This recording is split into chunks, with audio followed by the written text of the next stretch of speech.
Sitting in the back of the Benz and my feet go up. Bitches don't come outside when the beats go up. But I love the Hi guys! Hey! What's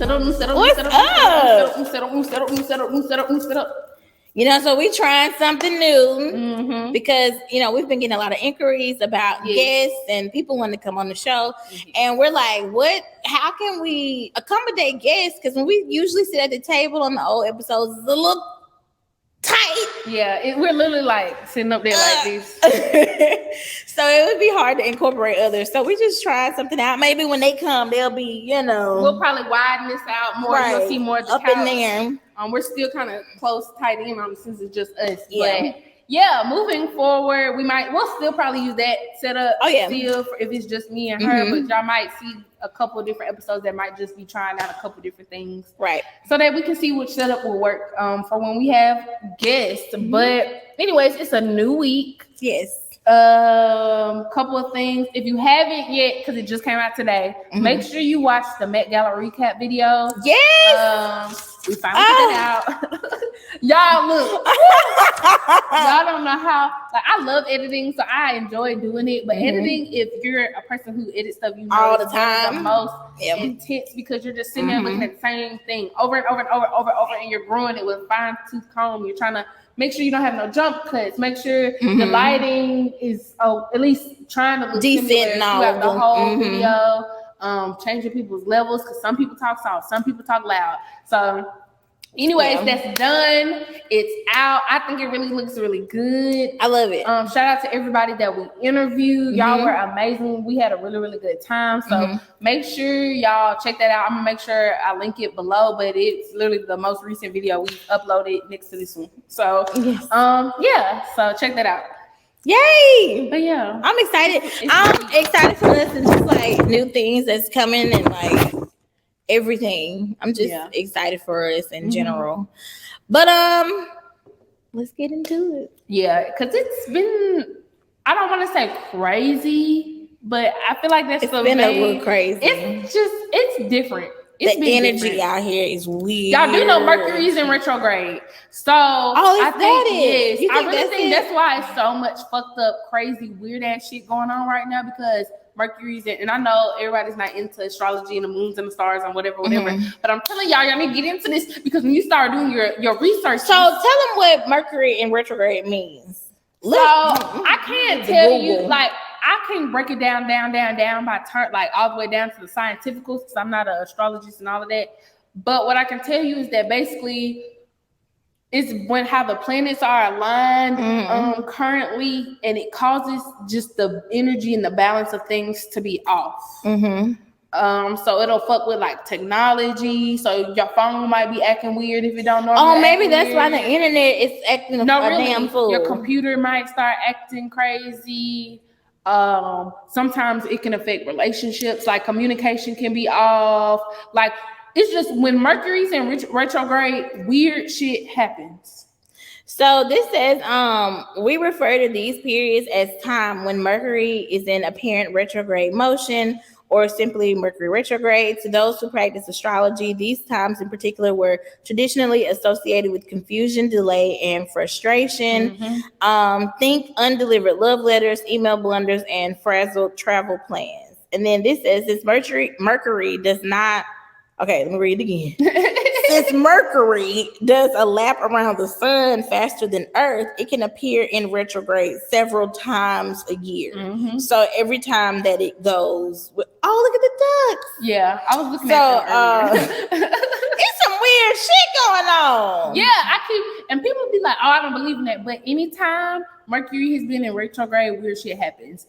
Like my phone has been acting weird, and y'all know I just got this shit in March, and my screen has been freezing up. Like when I try to tap my notifications, it's just been my internet has been acting weird at home. My phone at work, people will call. I'll talk to them on 30 minutes, and it will hang up on them. Yeah. So I'm the kind of person where I do believe in astrology, and I'm not like heavily guided by it, but like I'll dabble. Like I might read to see what meanings and stuff are. But like some of it, I believe it's more of like if when you believe in it, then things happen. So I guess just like I don't know, pay attention, but don't be like, oh, see, that's why if somebody give you your like, this me, you know what I'm saying? Like, what's your sign? Ooh, a Scorpio. See, that's why you act like now. That does kind of tell me like how people act. Nah, for real. I don't know, y'all. Your horoscope, your signs really are the basis of who you are. I keep trying to explain it to people. It's like a house. We're all houses. Yeah. Your sign is your foundation. It's the base. That's it. You still gotta brick by brick, lay the floors, put the drywall in, add some furniture. You gotta paint that motherfucker. So of course, all houses ain't the same, but all houses got what? A foundation. Yeah. That's all I'm saying. That's what astrology is. It's the foundation. That's it. Yeah, I get it. Just don't be out here like if everything bad happening, it's Mercury retrograde. Some of it is you.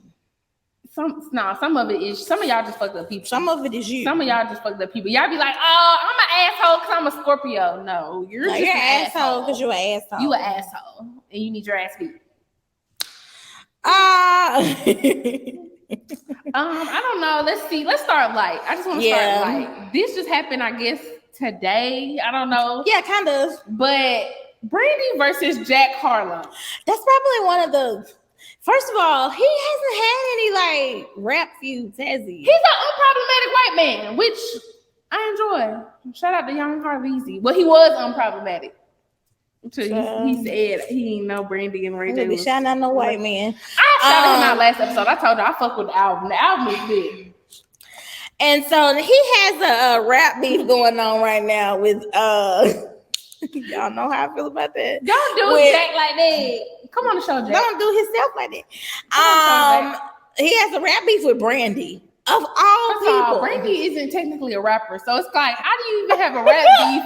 How do you have a rap beef with somebody who ain't even really a rapper? It's crazy to me. I mean, she raps like recently in the last few years. She's come out with she does some stuff. You know, but she's not a rapper. She's a singer, a vocal box. So this all started apparently because I guess Jack Harlow didn't know that Randy. Randy. It's like their name. Okay, that Ray J and Brandy are related.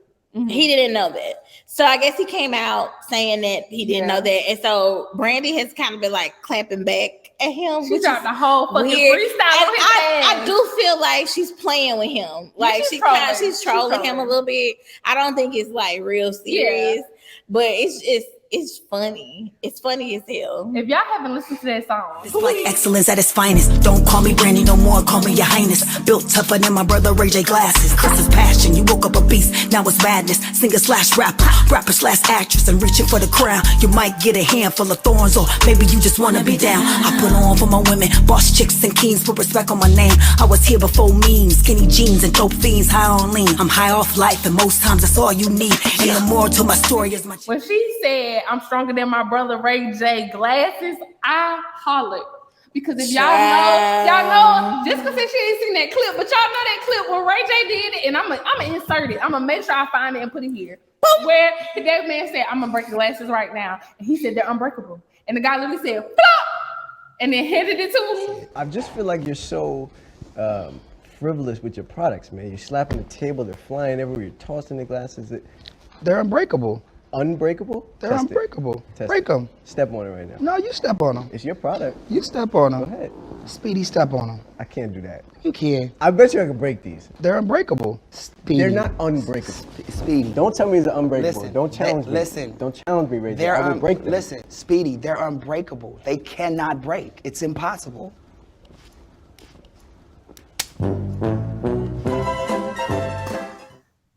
And what now? Yeah, I just thought that was real funny. That might be something going on because his album just came out. It probably, I feel like for the most part, Brandy's a good sport of it all. Too. Yeah. Brandy for the most part, besides the little stuff with Monica and all of that, they got real beef. They really don't like each other. She's pretty unproblematic. Most people fuck with Brandy that like her. They say she's a nice person. Their show, I forgot what it's called. The show with her, Eve, Notorious. It got canceled. It got canceled. Yeah, but it Queen. wasn't that good. I'm sorry to say, like it wasn't cool. that good. It was cool to watch, but like it wasn't captivating. It wasn't. I honestly wasn't feeling the like storyline like that. Like I'm not interested in 40-plus-year-old women rapping. I'm sorry. I'm not either. It kind of was giving me like whoever made Empire. It's like the people were saying we need another black music show. Speaking about that, I know it's on the outline. I've been watching the new show with Yolanda Adams on BET Plus. Oh, is it good? It's like a gospel empire. I've heard good things about that. But it's good. But it's really just like, think about all the drama and the shadiness and all of that of Empire and the clapbacks, but gospel. It sounds like Greenleaf a little bit. That's exactly what I was like. This is the BT Plus version of Greenleaf. Yeah. But I tell you, I miss Greenleaf. I love Greenleaf. Let me tell you something about Miss Yolanda. Miss Yolanda. Miss Adams. Yeah. Miss Adams. The body. She on there acting hot. Excuse my language, because I know you're a Christian woman. Ass off. Like, cause she being, we you're wholly behind. We used to her like being very like just coming in singing, giving us a movement, but she's being like bitchy. She on there like, I'll move you out the way if I need to. Like she on there, she ain't acting like Yolanda. She acting like Miss Adams. This battle is not yours. She said the battle is mine today. That's what she said on the show. She said the battle is mine today. She is like, and I like seeing that. Like I love to see people act so outside of themselves. So that's, like, you can tell they're really acting. And the show is juicy. Now I'm not a biggest fan of what the little girl named, who is another one of the main characters. She was on Empire too. Soraya. She always gotta sing, and I don't really, I'm sorry. But it's like, girl, you could have did your show without singing. You ain't had to sing. She was in a Lifetime movie. I can't remember who it was with, but she was playing like a jealous sister or something. She was kind of, me and my mama watched it because the night that Michelle Williams movie came on. The one with Tina? Yeah. See, I ain't watched that weekend. It was a Lifetime movie. I be trying to watch the Hood Booger movies, y'all, but y'all, it was a Lifetime movie, but and I bet they got all the ratings too because they put Miss Tina in there. Yeah, and she was like, "Don't worry about it, baby. It's going to be okay." Y'all do say Beyonce can't act, so I don't know what much I expected from her mama. Yeah, no, we love Miss Tina. Don't worry about it, baby. I told you what to do. That like she was reading the lines. It just felt like extra. And then even with Michelle, she would be like, "Well, Mom, I don't know what I should do. He's getting really aggressive with me." It was just like, wasn't Romeo in that too? Yeah, he was like kind of. And like, Romeo gonna be in a Hood Booger movie, okay? He is. One thing about Romeo, he got a check on the way. It might be a $2,500 check. That's that on that. It might be a $2,500. But the bills are paid. Now, what about it? He probably do about 10 movies a year. He gonna do a little Lifetime movie. No doubt about it. He do 12 movies every year. One thing Romeo Miller gonna do is be in a Hood Booger movie. And he gonna be the love interest, the little young. Let's give it up. Yeah. He need his flowers. Because if we looked at his discography for movies, he probably done been in at least 20 movies. He need an NAACP award or something. He need that. Shout out to you, Romeo. Yeah. We giving you your flowers on the day. You deserve it. You've been doing this for he gonna be our good bro. Not the good bro. Oh. Yeah. Oh, but he been in the business like 20 years. He been since he was like 12, 9. Like, Bow Wow. Shout out to you, little Romeo. But, like, okay, that movie with Sarai came on the same weekend. It's like they were showing all of the 7 Deadly Sins. Yeah. But it was all, like, the Black Lifetime movies, and they were kind of new. So we watched, me and my mama stayed up and watched all of them on Drunk Wine, and it wasn't bad. It was just, I don't know. It's like we could have been in it. That's why I don't like Lifetime movies. I wouldn't mind getting a little. If I could do 3 Lifetime movies a year as an actress, or like little Hallmark movies, I'd bring that chick home. And what be making me mad is because half the time they get actually good ass people, and then they get on Lifetime and act like they don't know how to act. A damn fool. I think they be telling them now. You know, we on Lifetime. Bring it on down. What Candy said? Bring it on down. Yeah. Body. Yeah. Anytime somebody like that, all I hear now. Let's get it, girl. That's all I hear. That is all I hear. That's all I hear right now. That's not all over the place. Child. But I don't even remember how we got to talking about the Lifetime movies. Because we're talking about Sarai being in the. Oh yeah, Sarai being in Kingdom Business is the name of the show. We on the Adams watch on that. BT Plus. I want to check that out. It's another show also called The Porter. That's about this in the 1920s. And it's about this bootlegger and kind of just him trying to make a way for his family and all that. It's good. That's BT interesting. Plus shows kind of good. You know, they still hood stuff, but it be better than Lifetime. They trying. The quality, at least the camera quality. That stuff be better than what's actually coming on BET. Which is like weird. You know what I'm saying? Where's season 2 of Miss Pat? I'm ready for Miss Pat show to come back. Exactly. Where that at? No, that's a good question. Yeah, that's a good question. It was a good show. Sorry, I have to fix my shirt. But yeah, shout out to BET Plus. I think that's part of Tyler Perry. So maybe he doing. That's why let me talk to Tyler Perry. How all them shows good, but your shit trash? Because I'm pretty sure he's an owner for BET Plus. Yeah, never mind. We won't talk about it. You know, because they got input from multiple people, and all of his stuff is just written by him. His stuff. Yeah, that's what I'm saying. The other stuff that got other people on it is good. It's good. Yeah. So it has way more like depth. Yeah, you know what I'm saying. The camera quality, the acting, yeah. And no offense to like what's his name, DeVal, and all of them on like Sisters, because we love them, the Oval Office, and all of that. Because I'm not saying y'all can't act. I don't think it's that y'all can't act. I think it's the product you've been given to act with. Yeah, and I feel like they're not given a whole lot of direction either. Yeah. Like sometimes when I'm watching Tyler Perry shows, I'm like, they had to have done this all in one take. Because it's like, it's certain mistakes or something sometimes that I see, or like it's times that come across as funny that like are supposed to be serious, and it don't really feel like they being serious. And I feel like not calling him he's not a real director, but I feel like anybody else would be like, okay, let's do that again. You know what I'm saying? Like whatever, or like let's get the best. This is always gives me performance out of them.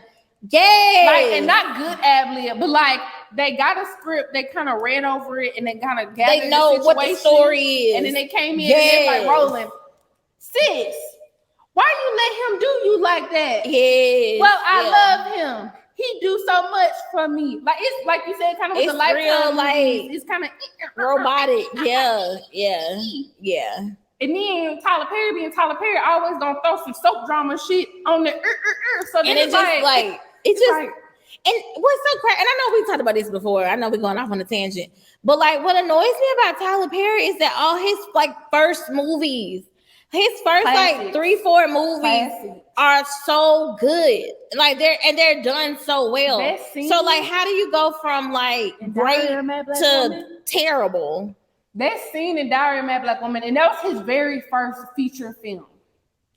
But the way Diary of a Mad Black Woman was casted, written, I mean the wardrobe, hell, I didn't even know as bad as they talk about Shamar Moore wig. When I first saw that movie, I didn't know he had cornrows. When I was a kid, I didn't know them braids were real. I didn't know the braids weren't growing out his scalp. Yeah.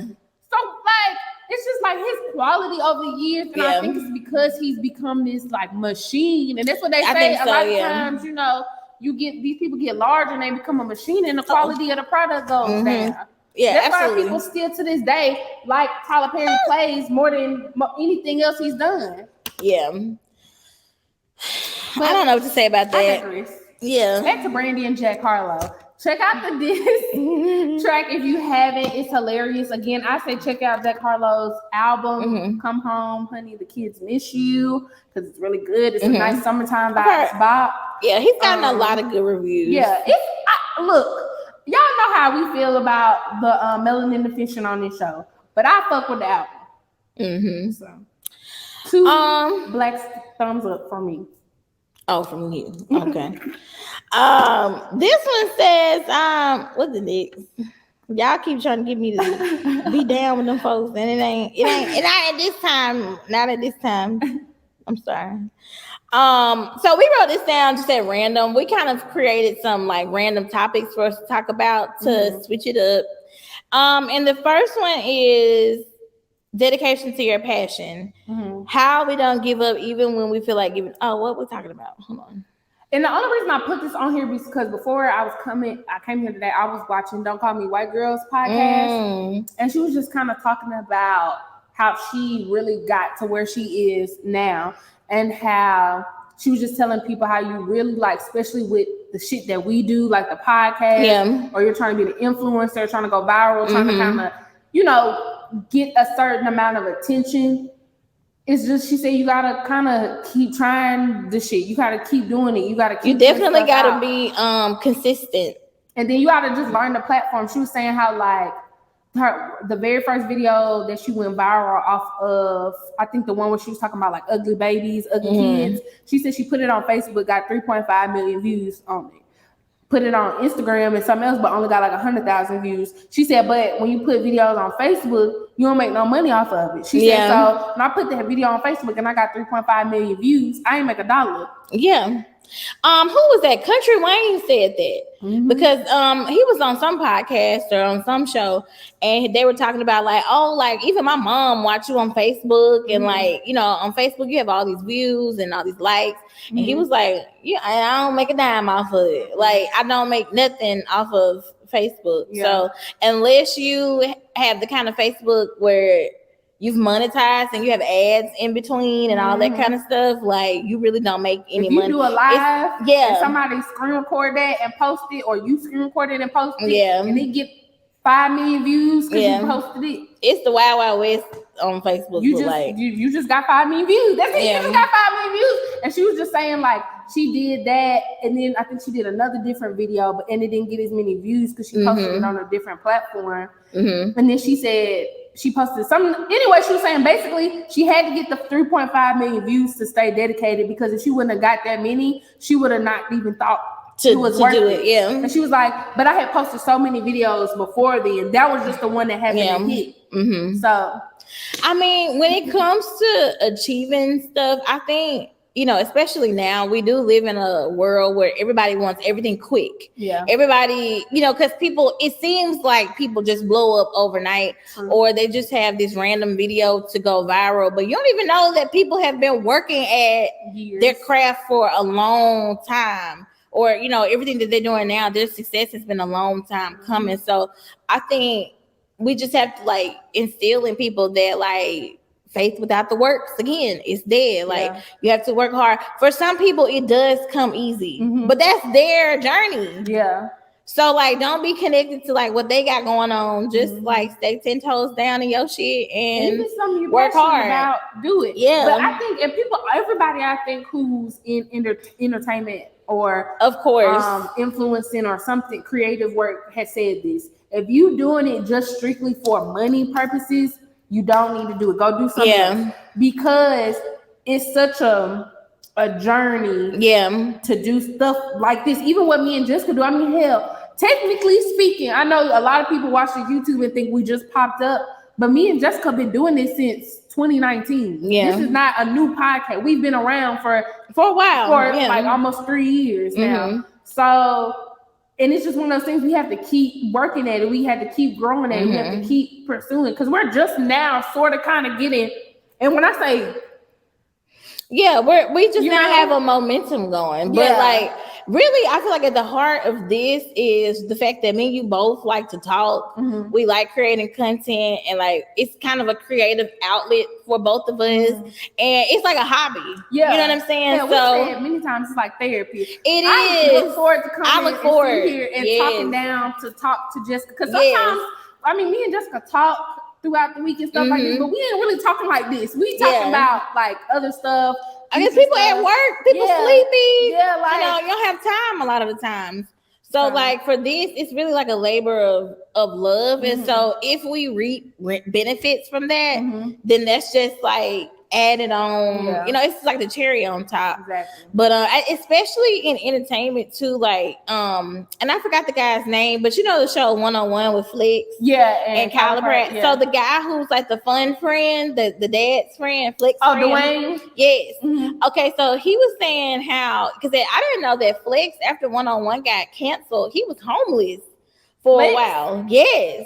I thought he was married to the singer girl, Shanice. Well, they was homeless together. Damn. Or whatever her name was. Yeah. And so he was like, you know, you got to understand the entertainment industry is like a place where you're going to have high highs and low lows. Like either your phone is ringing off the hook or it's not. Or you booking stuff or you ain't. And so you can't really like rely on the money to drive you. Cause and then especially now with cancel culture, you could be here today and go on tomorrow. What Drake Daddy said on that song? Here today and go on tomorrow. like your ass can be out of here. And now everything is so saturated. Like every time I go on YouTube, it's at least 5 different new podcasts that I ain't never seen, never heard about. I ain't never like it's so much to consume. When you're talking about the entertainment, whether you talking about Instagram, YouTube, movies, TV shows, TikTok. I mean, even just like content creators, like it used to be a time where you had very specific girls that you might go to watch a makeup tutorial. I can count all the black YouTubers. Like now I am inundated with black YouTube tutorials, with vlogs, with outfit of the days, with hair tutorials, with travel vlogs, with get ready with me, get unready with me. And I'm not saying it's anything wrong with it, because you might see something that comes from us soon come. But like it is like a whole new like world, like a whole new, it's like a renaissance kind of like it is a whole new like thing. But honestly, we just talked about this at work on our podcast. You know that little meme where they say like if Rihanna had felt like, oh, there are already so many business like beauty brands out there, why would I start Fenty? She would have missed out on the blessing. So I just feel like, you know, some people, even though there are 1,001, 1,000,001 podcasts, if you still want to start a podcast, hell, start yours. You know what I'm saying? I feel like what God has for you, it's already yours. Yeah. You know what I'm saying? And in order to get to like what your real like dream destination is, I don't have to shit on nobody else, or I don't have to be worried about what other podcasts are doing or talking about. You just stay in your lane and you be in alignment with what you got on your page. You know what I'm saying?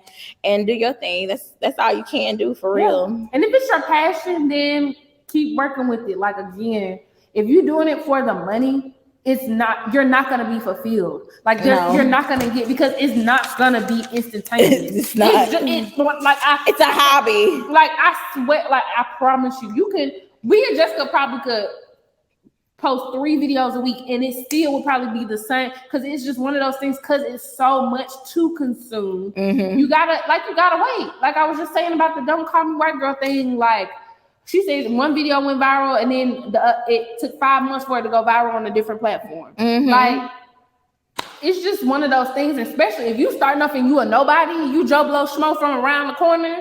Yeah, and I don't think people understand too, it does take just a lot of work.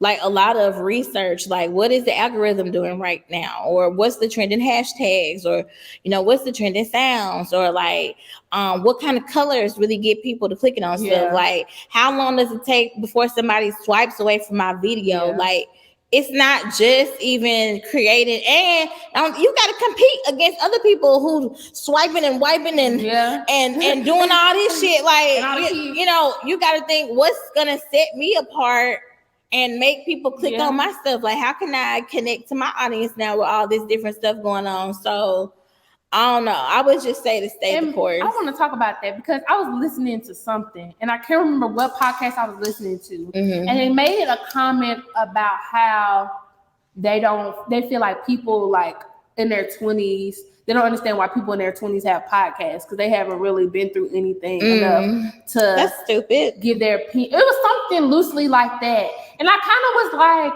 I wish people, because one, I think being in your 30s don't make you that damn old. You ain't a senior citizen. You ain't had that many more life experiences. When you're in your 30s, than I have. you're still young.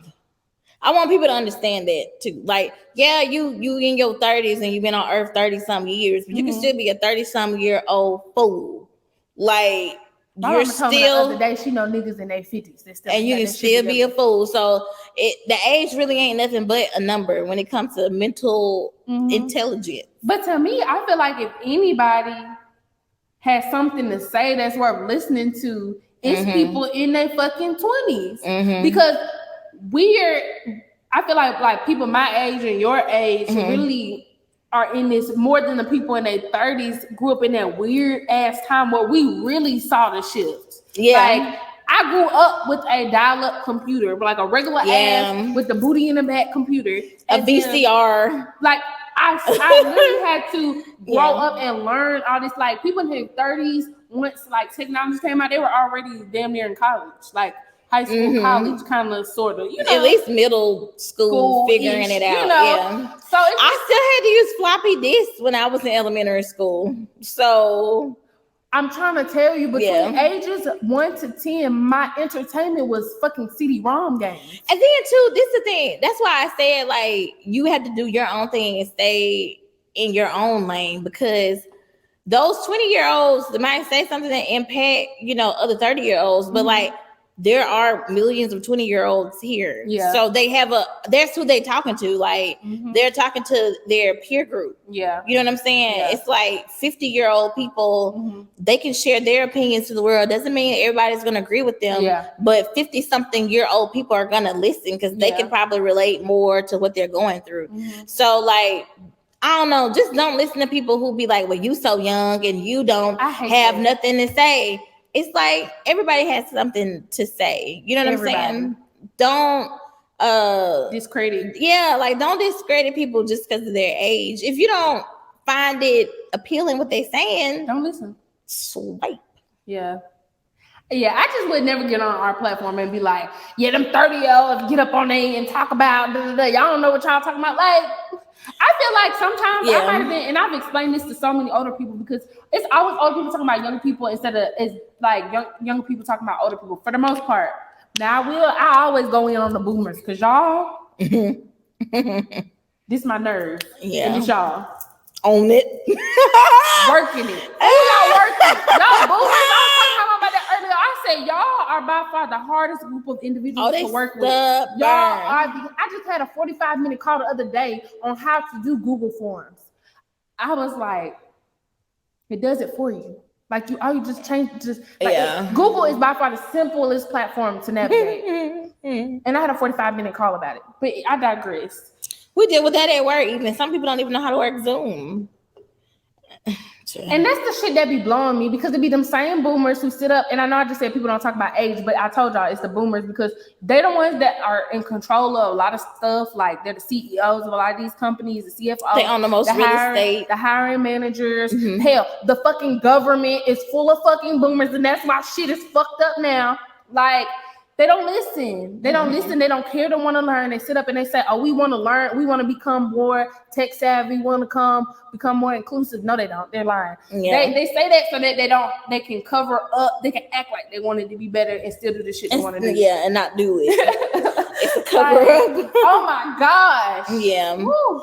I don't know. I just feel like grow where you're planted. You know what I'm saying? Like, don't be worried about what everybody else is doing. I do feel like with age, should come maturity, and the more you live, it should be lessons that you learn, things that you grow from, et cetera, et cetera. So yeah, age does have it should be a time where you do grow and mature and you become more refined, and like things you did in your 20s, you probably not gonna do in your 30s. You know what I'm saying? Because you are an evolved woman now or an evolved man, but I don't feel like people should like throw their age around. Now, And on this podcast, when we get in our 30s, are we gonna be like, bitch, them 20s was hard?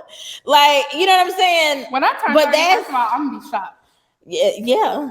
But that's like My brain can't wrap us talking about us. Yeah. Not like attacking a group of people. You know what I'm saying? So I think that's how I feel about but that. But to relate this all back to dedication to your passion, if you're passionate about it, anything that you're passionate about is gonna take work. Like she said, faith without works is dead. You gotta, you have to work on whatever. Hell, if you want to be fit, you want abs, you want to be toned, you got to go to the gym. You got to. I ain't never met nobody who's just ripped up and they just woke up like that.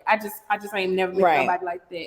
So even like in school, if you want to be a doctor, you got to work on that. That's something you got to do. It's not something that happened overnight. So if you're creative, if you're a person who wants to get into this podcasting world, the social media, the YouTube and the influencer, it's something you got to keep doing, and you got to be okay with posting stuff and maybe getting a like or maybe getting no likes. Hell, I remember the days when me and Jessica was posting shit on Instagram and wouldn't get nothing, a comment, a like, a nothing. Like when I say nothing, I be excited for the 2 likes and some hearts. We be texting each other. Oh my God, girl, you saw somebody liked it. You see somebody shared the post, somebody DM'd us. Yeah. Like we happy about all the little stuff because we remember when we got nothing. Yeah. And we had to keep moving. Yeah. So this kind of goes to the next thing. Like, what's one of the talks that you have to have with yourself? Like, if it doesn't even have to be like motivational, but I feel like, you know, just like we said, as we get older, we know ourselves more. What's something that you have to be like? My anxiety, my depression. I've talked about this on the show several times. Y'all know me. I be like, that's why we didn't record a couple weeks ago. I just had I have to, but I become really good at it because what I used to be really bad is I did not take the time to feel my feelings. I always felt like I didn't have the space to feel. Like it was like, oh, my life hadn't been bad. Like I know people who are going worse. So why am I sitting here being anxious or being depressed because something happened to me? And I had to realize, like, one, I was becoming anxious because I was holding all that in. So that was one of the reasons why I was walking around here so wired. And one little thing could set me off because I wasn't allowing myself to just live in whatever feelings. So I would say the self-talk I have to say is I'm really big on right now telling myself it's okay to feel how I feel. If somebody hurt me, it's okay for me to be like, you hurt me, I'm hurt. Like, and for me to feel that hurt instead of just being like, I'm fine. For you to ask yourself, why does that hurt my feelings? Like, why am I triggered by that? But yeah, one of the self-talk is allowing myself to be okay with feeling whatever feelings. Because I'm really big on, like, especially when people ask me, oh, how are you? I'm fine. I'm good. I'm great. I'm fine. I'm good. I'm like, and a lot of times I don't be fucking good. Like, I be miserable. And it's just like allowing myself to live in that moment, not be there forever, but allow myself to, okay, this is how I feel. I let that feeling out. Yeah. I acknowledge it. Now we can move on instead of just packing it all in and not saying shit, not feeling anything. You know, I would say that's probably one of mine too, because like, and I know we joke about this on here, and I'm not like super duper emotional all the time, but I think it's because I actually am very sensitive, but because I haven't always in the past felt safe enough to like show people my feelings, when you do tell somebody how you really feel, it's not always received well. So instead, I'm just like, I ain't got no fucking feelings then. So I'm the opposite. Like, I'm never like wired. Like, I'm good because I'm just here, not taking shit personally, like not getting upset over things, you know what I mean? Not trying not to overthink, but I am, I do struggle with like just expressing myself all the time. And then especially those to like who are close to me. Yeah. And I think too, just as Black women, we have to learn how to deal with that, because I think we wear that like strong Black woman, like I'm a Black woman. We wear that label like really, we wear it a lot. We wear it a lot. And I think sometimes it's kind of like, especially if you grow up like with my kind of parents, where it's like, look, get over there. We got other stuff to do. Yes, now we ain't even got time for all no crying. About that the other day, I was like, even though I try to give myself the space to feel, I still in the back of my head, because like I took that Wednesday, we didn't record, felt whatever I felt, processed that. And then it was like, even that day in the back of my head, I was like, okay, but tomorrow I gotta be better because I can't afford to just not go to work. I can't afford to take more sick days and process. Or even like when my grandmother passed back in February. I was like, I gotta be strong. I gotta go to work. I can't take more than 2 days off because I can't afford to. And it's just like, no, like, I was grieving. Like, I lost somebody that was very close to me. Yeah. And I should have allowed myself the space to feel, you know, how you feel. Feel how I felt instead of feeling so like, no, I gotta go do this. I gotta people depending on me. Because like, even when my grandmother passed away, it was during the summer and I was still taking summer classes. And then it was also around the time when I was still interning at the news station too. So I remember I did take off for maybe like a week, I think, a week and a half. And I only could do that like because it was during the summer, so they wasn't really like tripping and they knew.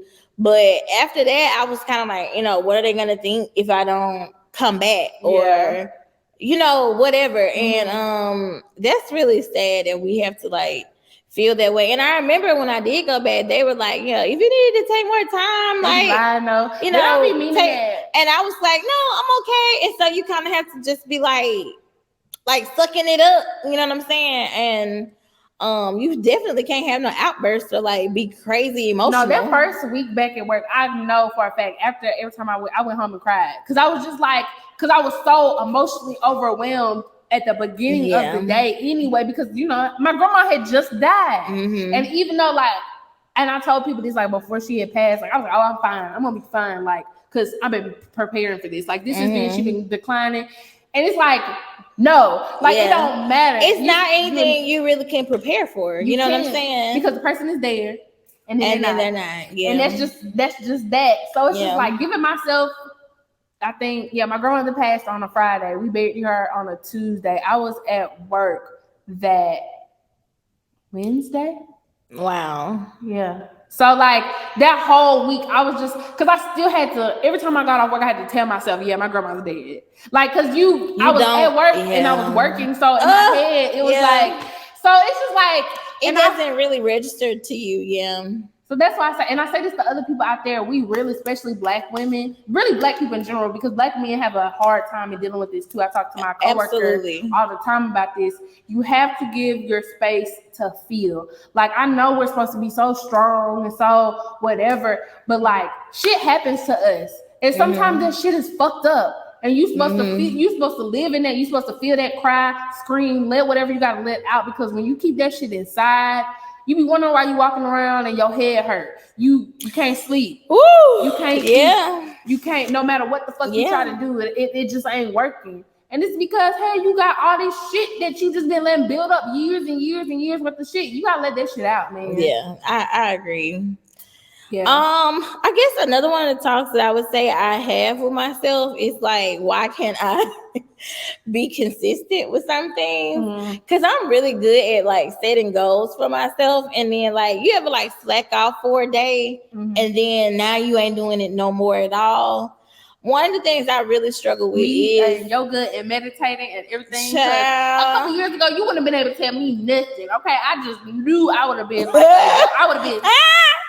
I just knew I was gonna be a yogi. I was going to high yoga classes. I had my little outfits. I was like, I had my yoga. I can't tell you how many yoga mats I went through over the years.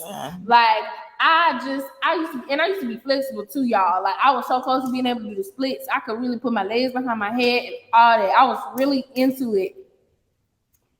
Where is that now? The only stretching I do is to stretch my back, because I be sitting down on my ass at work. I have to bend over and touch my toes and swing my back so my shit don't be all locked up. But that's it. That's my thing. Like, when I'm the kind of person where if I am not interested in it, I can't do it. And I get bored very easily. Like, once I master something or I feel like I have, I'm good. Exactly. You know what I'm saying? So for us, even doing this podcast, like, just like she said earlier with editing the videos, that shit ain't crazy? Like, and when you edit all the time, like how we make stories and stuff, trying to come up with a cute little different little story every time, because I feel like I done did everything. That's why I be on Pinterest. We about to start having to stop using Canva. I'm gonna have to just start the shit from scratch because I didn't use all the templates. Yeah, exactly. I didn't use the template. And like that's why with the stories, I don't use the templates. Like I just come up with it on my own because I'm like, I don't know. I will literally sit there and scroll through all the templates. And I'm like, I don't know what I want to do. And then I'll look at the topics and I'll be like, okay, so let's go with love. And I'll just be like, that template because the template is the only thing that get me started. I end up basically changing the whole template. But I just like the template is visually, I need like, it's the bones. Girl. I need the bones. I can put the body on there. I'd be like, okay, I can make this red. I have to be inspired. I need the bones. I have to be inspired. Like my brain. Sometimes I go to Pinterest and like I just take pictures from Pinterest or whatever. Like it's like if you watched our story before last, it had like the picture of Lori Harvey on there and like Nicki Minaj and all that. I got it off Pinterest. Like I have to be inspired and then I'll be like, okay, I know how I want to make this one. And then whatever. But just for stuff like that, like I don't know, it's not like I can just be like, okay, Tuesday we're gonna make a story, and then Wednesday, I don't know why I don't have that kind of like focus. I've been thinking about taking some vitamins or something for focus. I mean, you might need it. I don't know. I just get in spells, and so what I do is I have to do whatever I need to do. Like I started editing the Met Gala thing Friday, and then this weekend I knew I was gonna be going out. I was outside. So I was like, I ain't gonna be editing nothing this weekend. So then I was like, okay, today I was at work and I was just like, man, I'm about to knock this out. I ain't doing nothing. And I just was like, and then I met a story. And just probably could tell when I get in spurts because it's more than one. I always do more than one thing. Yeah. I'll be like, oh, I did this, and then I made a story, and then I did this on the just in case you need this, I did this. Yeah, literally. Yeah. But I don't like working on weekends. I think that's something that boundary that I set for myself is like I do not want to have to do nothing unless I have to on the weekend. I just like to lay around. I really like to lay around and do nothing. Self-care. Because I get up so early. Y'all don't understand. I be up at 5:00 in the morning, and I know they don't seem like it's early, but it is. Oh no, I understand. I used to have to be at work at 5:00 in the morning. If I had to be somewhere at 5. I wouldn't be here. I ain't gonna lie to you. I don't know what the podcast. That's why I was losing weight. I don't know what the podcast. I was just at work like if I had to be at work at 5, because the 7 is pushing it. The 7 be woo. But thank God for where I'm at now. Yeah, I'm not gonna because I don't really have a set time to get to work, so I can just ease up in here whenever I want to. But I ain't gonna complain. So I get off early on Fridays, guaranteed. You know, for the most part, they leave me alone, so I'm not gonna complain. Yeah, I like it. Thank God for deliverance. But yeah, let's. I guess we'll move into this last topic. I feel like we'll be on this for a minute anyway. Because I wanted to start off light, and I wanted to, kind of keep it easy because I knew this is what we're going to talk about. Because we got to talk about this. Our girl Kyra got a new video. Not me with the alerts. Okay. Lord have mercy. Shout out to Kyra Army.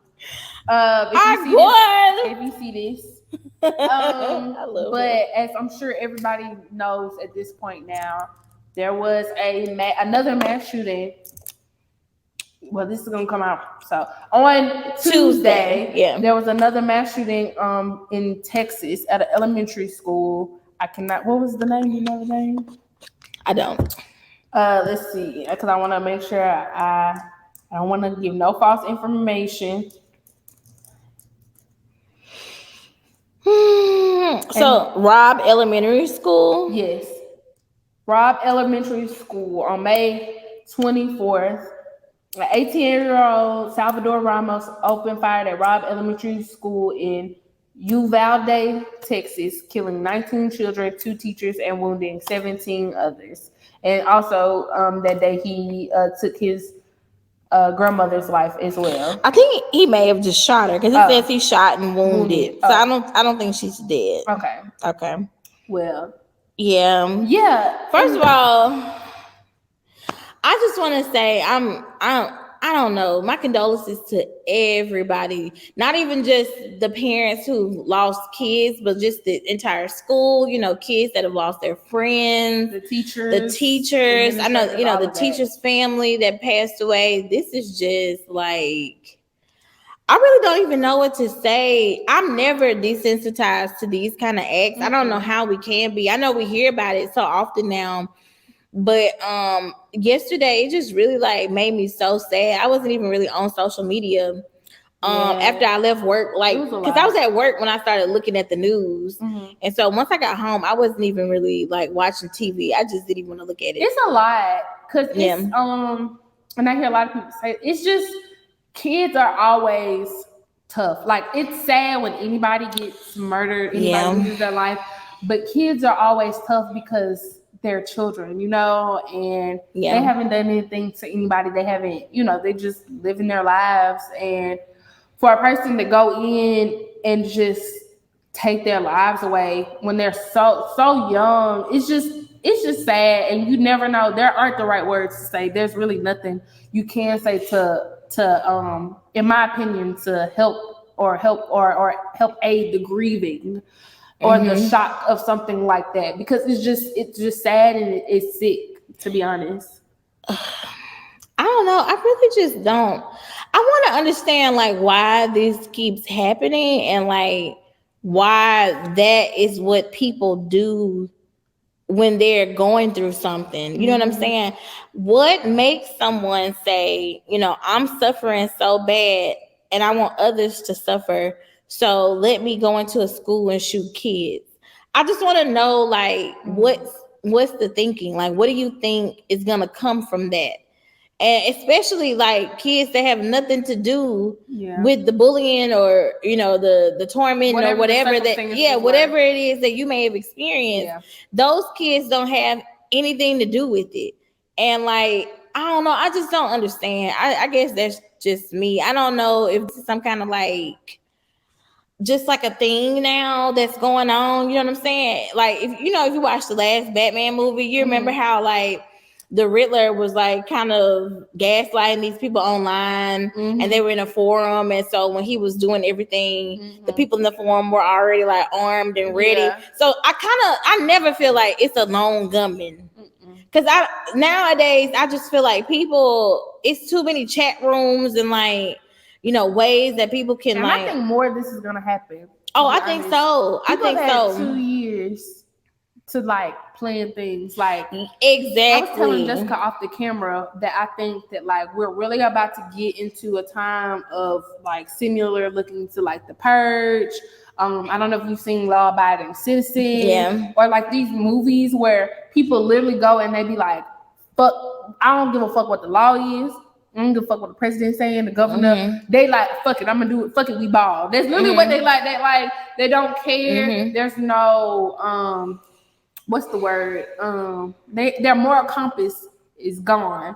And I think that that's the most dangerous person. You know what I'm saying? When you start messing with people who have nothing to lose, that's the most dangerous person. Like, because they don't have anything, and a lot of these people, they can't believe in God because they don't have anything to answer to. I think nothing. It will shock you that a lot of these people believe in God, because a lot of people, and I've said this on this podcast before, they use religion and the Bible and they pick and choose certain things to apply to the fucked up shit that they're doing to justify it. Just like slavery. I mean, they based all of slavery off of the Bible. Like, you can go look at interviews, and a lot of people will say, in the Bible, it calls black people beasts and slaves of the field. And that's why they're supposed to be slaves. And people for years were literally preaching this to not only white people, but black people, that was their sole purpose in life, to be a fucking slave. So I wouldn't be shocked if these mass shooters and some of these other people, like that person that went and killed them people in that grocery store in Buffalo, would come up with some type of religious thesis to explain as to why he was doing the Lord's work by killing all black people. Because that's really what they be doing. That's why I be like, your relationship with God is very y'all better don't, and I'm not saying to discredit preachers and ministers and stuff, but what I'm saying is you got to know the Lord for yourself. Because if you let other people tell you who the Lord is, you might be misguided. And that's the truth.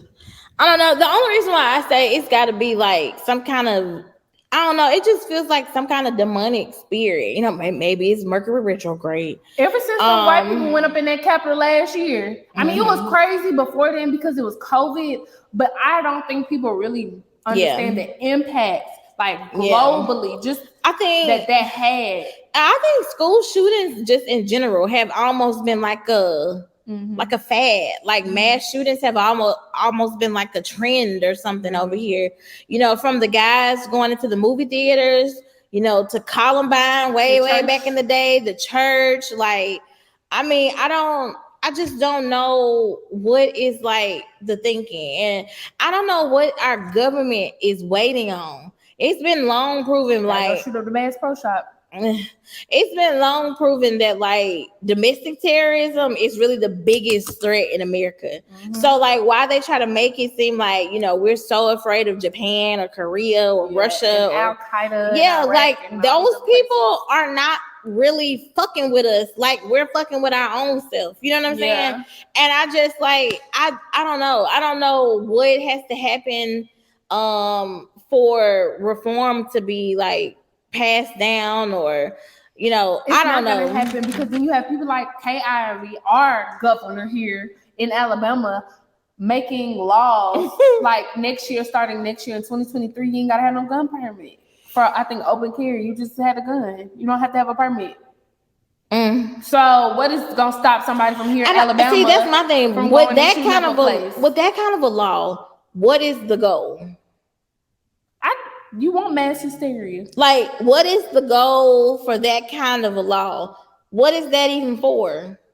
To allow white people to go shoot people. You know what I'm saying? That's all that is. Like, what is that even for? Like, I don't know. It's some kind of disconnect. I'm just not understanding like this whole thing.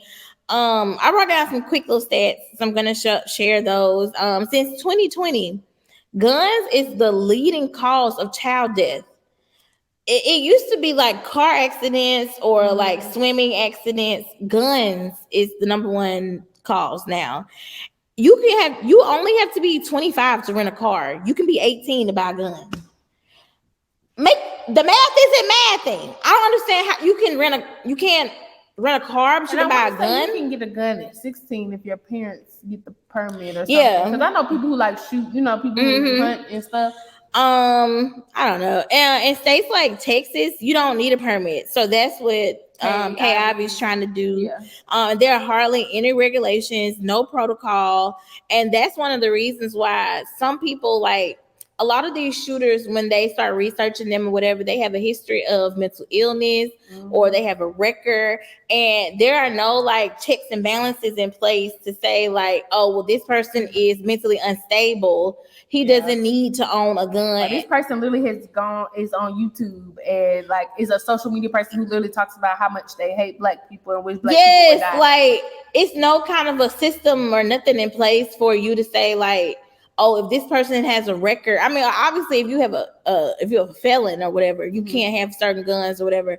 But like, there's nothing in place to say like, oh, well, this person has like domestic, you know, background or whatever. Like, they don't need to have guns, or they're bipolar, or they act erratically. You know, they don't need to have guns. I think all that kind of stuff. Because I'm gonna be honest with you, I'm okay with people having their guns and like having the right to bear arms. Okay, fine. But I do think it should be harder for people to get guns. And I don't think that kids. I think there should be at least a standardized test or something. Something like, I don't can't at least fill in the damn bubbles and get like, you know, a 50 or 70 on the test. Maybe you don't need no gun. Yeah. And you shouldn't be allowed to buy tactical gear either. Because a lot of times when they go into these places and they bind up like bulletproof vests and like you should be answering some kind of like questionnaire, or like what the fuck you need a bulletproof vest for, and you work at Costco. Or like I feel like also there should be like a limit of the amount of ammo you can buy. Exactly. Like, why are you getting 5 cases of bullets? Exactly. 10 cases of bullets. And you know, people nowadays they can just order stuff like that online. And you know what I'm saying? But I think it needs to be some kind of regulation. Like, I don't think that we can go on like this, because at this point, it's been like 200 and something shootings, mass shootings this year. this is only like 146 days into the year. Yeah. It's been more shootings than it's been days. Yeah. So like, I don't understand. And we have this conversation every fucking year. I feel like we have this gun violence conversation every fucking year. Yeah. Every fucking year we have the same conversation. We gotta do better. We gotta do something better. And then, you know, disappears. Conversation just dissipates. It does. It deflates. Nothing happens, and then another school gets shot up. Another kid loses their life. I think it's so crazy that instead of like making gun regulation, they like make stuff like bulletproof book bags for the kids, or what's it, the gun rule, the drills, or like you know drills. I think that's like insane. Like instead of learning how to figure out a way to get them out, we're learning how to live with it. Like it's kind of becoming a way of life. Or like, let's go to the school systems. How the fuck is somebody who ain't a fucking employee, ain't a student, ain't the damn janitor, ain't the fucking baseball coach, walk up in there with the damn guns in the first damn place? Because most schools, if you ever been into a fucking school, most schools' classrooms just ain't smack dab at the front door of the school. Right, yeah. You got the office, you got to go through something, then you get to the, to the classrooms. So my thing is, and I'm not there, and I know tragedies and things happen, but how the fuck do somebody come in with, now we ain't talking like a little, they ain't coming in with no little like 45. Artillery. They coming in with fucking military grade ass, rifle ass gun. They coming to shoot motherfuckers up, and don't nobody see. You don't My see thing nobody. Nobody like watches the cameras, or I'm not condemning it, because let me say this: when I was in high school, and if you went to Ramsey High School, you know this. I don't know about now, because I think they're a little stricter now. But we used to walk in and out of Ramsey like it was nothing. Like we skipped school all the time. I could walk out the front door of Ramsey and leave and come back. And even though we had metal detectors up there, and they went goddamn, it was. The metal detectors wasn't working, and our school resource officer used to be like walking around the track, like he steps in. Y'all not really taking that's what I'm precautions saying. to protect the kids. That's what I'm saying. Like, hey, I think nowadays, because everybody lives in a world, and everybody kind of lives in a world where like they think that that's so far away from them. You know what I'm saying? Like when you see tragedies and stuff like this happen on the news, it's like, dang, that happened way out there. It just feels so far from you. You know what I'm saying? And I don't think people really think that it can happen to them. But I do think we're going to have to start like, Lean On Me when they had the doors chained and stuff. Like, that's the kind of stuff they're going to have to start doing. Like, they're going to have to start locking you into the damn school. Or getting fucking officers. I mean, or if you get metal detectors into schools, make sure they fucking work. If you got cameras, have people who actually have people watching the cameras. Yeah. Like, because I'm sorry, but if I was a parent right now, I wouldn't be sending my kids to no damn school unless y'all can show me an actual safety plan in place that y'all have that's going on to make sure my child can come in that building and come out. Now, yes, again, I say tragedies happen, things happen all the time. But if I was a parent at that Texas school, or at Sandy Hook, or at some of these other places, these like schools, I understand grocery stores and all these other places is different, but schools, how the fuck y'all walking up in here with these guns like that? That's what I'm saying. It can't be no like a long shit, because I've been to an elementary school. They're busy ass places. It's a kid always running around, a teacher, something.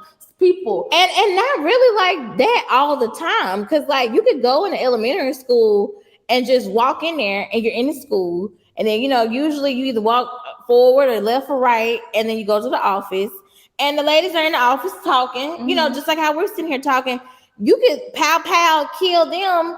Nobody still might not know you there yet. But I'm telling you, know what I'm saying? At elementary school, I ain't never been in no elementary school and I ain't seen that at least one little gremlin running through the hallway or something. No, not while they like in class. You know what I'm saying? Maybe if you went on to the halls, you see, but when you first walk into elementary school, they ain't doing nothing neither anyway. No, well, I'm thinking about my elementary school because when you first go into, I went to Sun Valley and Center Point. So when you first go into Sun Valley, it's kind of like a huge area, but the library is right in front of you. The office is to the right.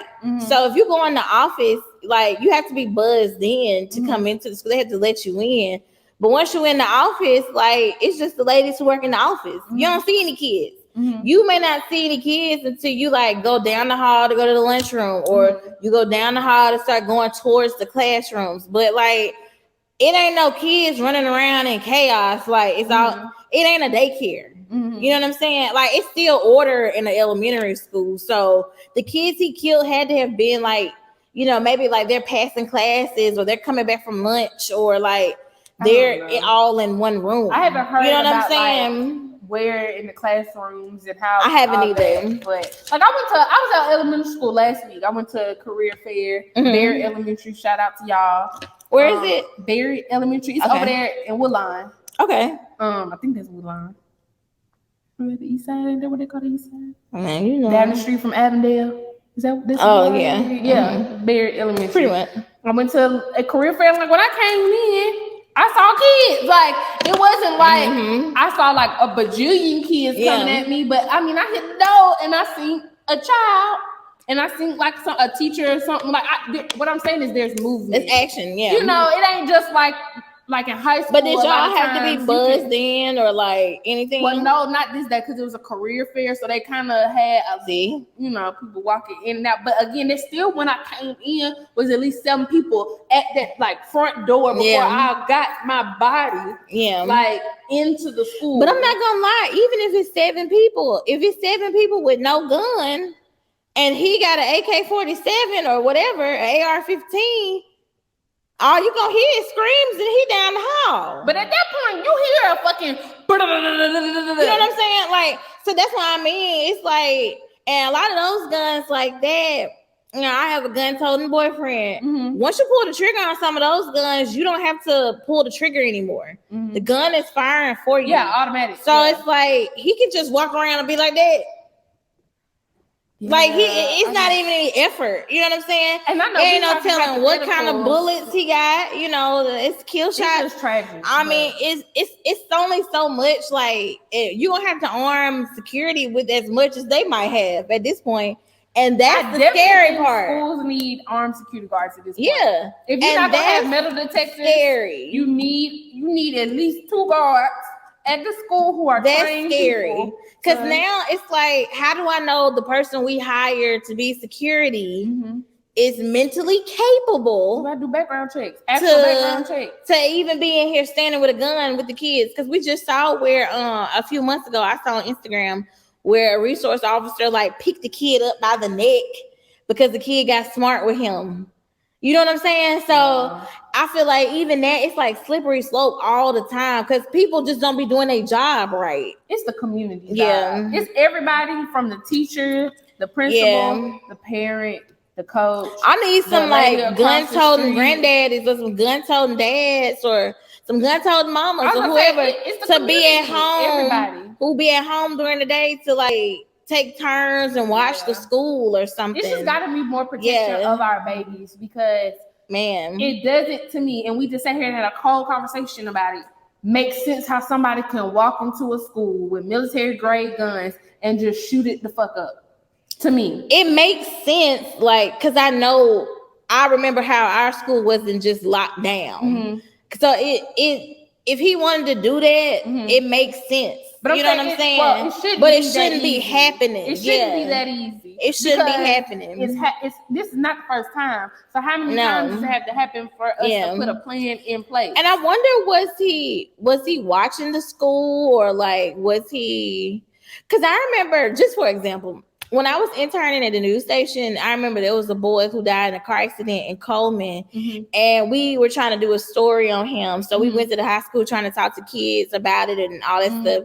And I think when you first get there, you had to walk away before you got to the office. But like their school was not even like trying to hit it. You know what I'm saying? Like you couldn't no, we don't want you here, get off the property. You know what I'm saying? I didn't see anybody who was like a resource officer or anything, but I don't know, it felt real like don't do that, we don't want you here. I don't always feel like that in black school. You are sometimes you know how we is. Oh, who mommy you is? Okay, it's like we're not checking things or like we're not doing our like job. I think nowadays this is the time where we need them smart mouth women who be working in the office. We need them to be there. You is not Billy's daddy. We need them. We need to get them to get their binder out and see that that's not your mama. And like, we just need more like vigilant. Do y'all still have to sign in as a visitor? Like, I ain't been in elementary school yet. I ain't been in there in a long time now, so I don't know. But like, it to me, when I was a kid, it used to seem hard to try to get to me as an elementary student. It like used to be hard. I remember when my parents got divorced and my daddy went on that list for a quick little minute, you know, because they wasn't seeing eye to eye. And that joker would show up at school or daycare unannounced, and they be like, they call my Miss Lauren, yo, ex-husband, can we let him see? Yeah. Can we let him I remember when my dad, when Lauren was still, I don't know, my daddy be watching this because I know he watches our TikToks. Hey, daddy. Hey, Shanae. Sorry. But I remember when my parents got divorced, my dad would go up to Sun Valley to see Lauren, and like he may not tell my mama, but the women in like after school care or like my sister's teacher told my mama, you know, he be coming up here. Is that okay? That's exactly what happened. Or he would come up there and like eat lunch with Lauren. That's and exactly they'll what be like, my daddy. Yes. What's that? You know what I mean? When the man be on the phone, you know that's exactly. Shout out to, I don't know if y'all watched it, but shout out to Miss Teresa. This is when I lived in Nashville, Antioch, Tennessee. Shout out to Miss Teresa and Heart to Heart Daycare. Because when I tell you them black, and these is the auntie black women. These stuff, they got the turkey neck and the greens black women. Yeah. Michael E. Williams, this my daddy. I don't know if you see it, whatever. I ain't shouting out to you because whatever. But that man would show up at that daycare unannounced. They would stop him at the door. It is not your day, Mr. Williams. It's not like that man. He be like, so y'all ain't gonna let me see my kid? It is not your day, Mr. They had a copy of their parenting plan from the court. My mama told them. He be like, I'm just trying to see Albany. I want to come up here. It is not your day, Mr. Williams. Period. Y'all need some. It is not your day, Mr. Whoever in the office. Yeah. Because I don't get it. Like I don't, and I know I'm not there, and I understand. You know, things happen so fast, and like, it's just absolutely. But we've got to put things in place to protect our babies. Because y'all sit up here, y'all say children are the future and all of this and all of that, but hell, half these kids can't even read. And that's a conversation for another day. No, that's right, child. Ooh, we're gonna make them mad. So y'all really ain't doing no teaching for real. Look, the principal at that elementary school I was at literally told us at the career fair, she said, I just appreciate y'all coming so much because I'm really working really hard. This is my first year as a principal at this school, and I'm really working hard because when I came here last year, 5 kids out of 400 were at their proper reading level. Which means 394 kids can't fucking read. Out of your whole elementary school, you're failing. Yeah. And that's on their parents too. When they say it takes a village to raise a child, it takes a village to break one too. Because that means everybody in the village ain't doing what they're supposed to be doing. And it's like, how do you expect these babies to be the next leaders of the world, or doctors and nurses and scientists of the world if they fucking can't even read? And you know what? My mom and I always talk about this because when my grandmother was in the hospital, because she had heart problems and she had open heart surgery. And when she was in the hospital, some of the people that my mother had taught were working in the hospital. Like they were my grandmother's nurse. So imagine, you ain't taught somebody something and now they're your nurse. I'm telling y'all, we got to do better by the kids. That's the kind of thinking you got to have, for real. I know we say fuck them kids all the time, but we mean that. But we ain't talking about the teachers. Yeah, we ain't talking about the productivity of the children. We talking about us actually physically coming out of my coochie. But I care about the kids. I care about the future. I care about all that because it's that's the shit that can actually be done. I know we can't solve racism overnight, but we can teach the kids how to fucking read. That's the bare fucking minimum. Come on now. We got public school systems and all these different free libraries, all these teachers and after school programs. And you mean to tell me it's a school in Birmingham who 4 out of 500 kids could read properly? I think too, because I remember a long time ago, I saw this article on Facebook where it was a school somewhere where instead of sending the kids to time out, they would meditate with them, or they would just take the time to be like, so why are you upset? You know, and their like behavior problems in the school went down drastically because they actually talked to the kids like they had some sense. You know what I'm saying? And I think that something needs to be done with like mental health in schools. Like I know that we still have counselors in the school, but I think maybe like they could go around to class, because I never spoke with my counselor unless like when we had programs. Never talked to a school counselor. Yeah, like I was in high school probably, and it was about going to college. Well, I take that back. Yeah, I take that back. When I was in elementary school in Nashville and my parents first got divorced, we had a little divorce kids club. Oh, yes. Shout out to Mountain View Elementary. Cute. And it was a group of little sad ass kids, including me. I'm done. And our parents had just got divorced, and we came together and we would do like little worksheets that would help us. Like, how do you feel today? How do you feel about your parents not being together? See, stuff like that, like helping kids be able to like process certain stuff. Because I remember when my parents, in elementary school, my parents were about to go through a divorce, but they didn't. So it was a lot of other stuff going on. So I had to talk to my counselor. Would actually come get me out of class because they knew, or I don't know if you had to tell the school or what, but they knew that it was going on. Sometimes your parents will tell because like they gotta start changing like who picks you up and change stuff like that. Yeah. So like I remember being really like defensive about that. Like how the fuck my business kind of a thing. So sometimes I would be like, and I wouldn't really talk to them unless, because I think I went home and I was like, my counselor said something to me about that. I told my mama and she was like, oh, like, how was it? And I was like, your mama probably talked to them. She probably did, but she was like, oh, how was it? And I was like, well, I ain't really talked to her because I ain't know how she know her our business. You told me what's going on in this house, this random lady coming up to me asking me no, what? No, like, so I remember that. And then I remember in middle school when my parents actually did get divorced, my counselor came and she talked to me about it.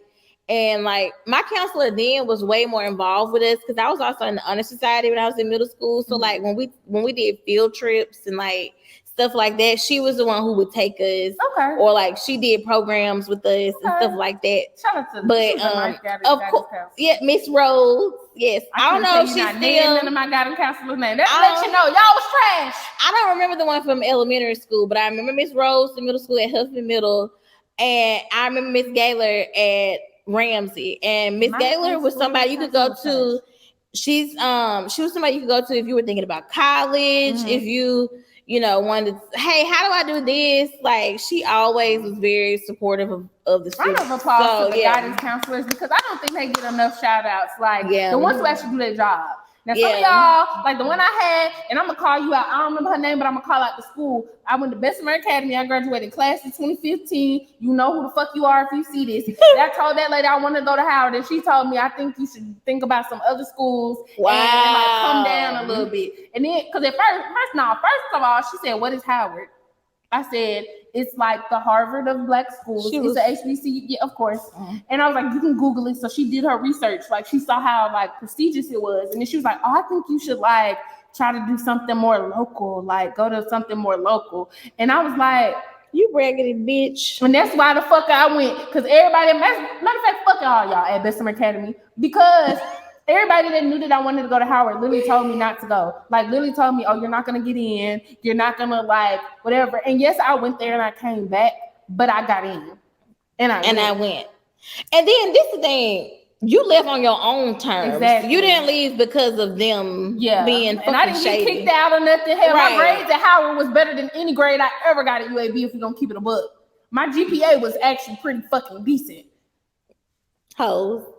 So yeah, but I do think that we need to start talking about mental health in schools because like when kids start showing these kinds of signs or whatever in schools, like, I don't know why nobody... And protect the kids that get bullied, because half these fucking kids who go shoot up these fucking schools be kids who tried to talk to you, tried to tell you what the fuck was going on, and y'all don't even give a fuck. And this is coming from somebody who got bullied. I told my headmaster, and she literally looked me in my face and was like, well, there's really nothing that we can do about it. And I was getting harassed. They were following me to class. They came to my house, vandalized my car, vandalized my grandmother's house and property. Like, I was getting bullied. And I know y'all probably look at me and like, what? Somebody bullied? I haven't always been this outspoken. I haven't always been. I know. I have to learn how to love myself, y'all. That's a topic for another day, because I don't want to. We this thing went over of time a little bit. Yeah. But I'm just saying, like, and again, this is back to the fact we got to do more to protect our kids. Yeah. Whether you the teacher, the counselor, the bus driver, the mama, the daddy, the preacher, the swim coach, the whatever. Like, if you work with children, you need to realize the power that you have and the influence that you have to really shaping these young minds and making the people of tomorrow. And lawmakers, like, actually do that.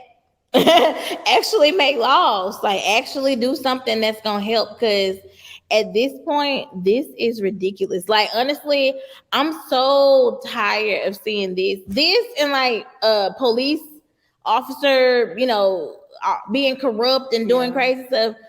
Those two, I'm absolutely tired of. That and the rape. I'm sorry. I'm over y'all raping women. I know that's something that's probably never gonna go away, but the fact that I'm so tired of hearing about. I'm tired of hearing about that too. Shit. Predatory ass me. Like, some of this stuff, I know a lot of it ain't nothing new under the sun. It's just kind of like now being exposed. Yeah. But the school shooting thing is very new. And I don't know what kind of like spirits is loose or whatever out here.